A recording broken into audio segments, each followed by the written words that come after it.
coronavirus. You have plunged us into a global crisis. We've had to stay home to fight this. Indoors with our phones beside us. Literally left to our own devices. Don't you find this strange? A second ago, our biggest stress was climate change. Now we face a more immediate threat. It's more lives in danger. Lives we never met. You have created such fear that has led to the complete lockdown of nations, separation, restriction of connection, quarantined, section. It's caused us to speak differently, with new everyday words and phrases like social distancing, Pandemic. Self-isolation. A systemic change to everyday conversation. Yes, COVID-19, we know you're here. We feel the fear, suffering, and pain you affect. But what is more evidently clear is that you have helped us reflect. You've helped us change and grow. Because of you, we've learned something. Because now we know that fear doesn't serve us. Although at first it provoked necessary action, we know not to let it gain traction.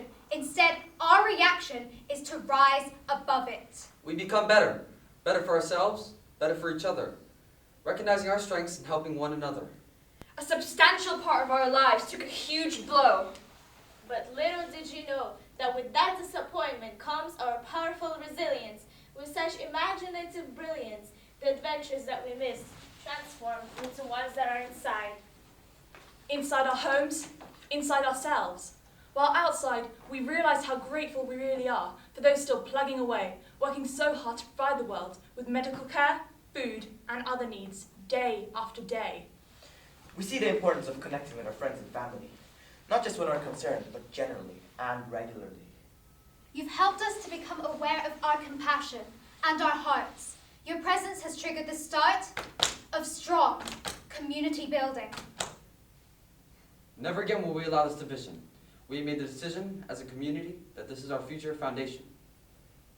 We've seen leaders rise, real leaders, those that inspire, those that don't perpetuate fear.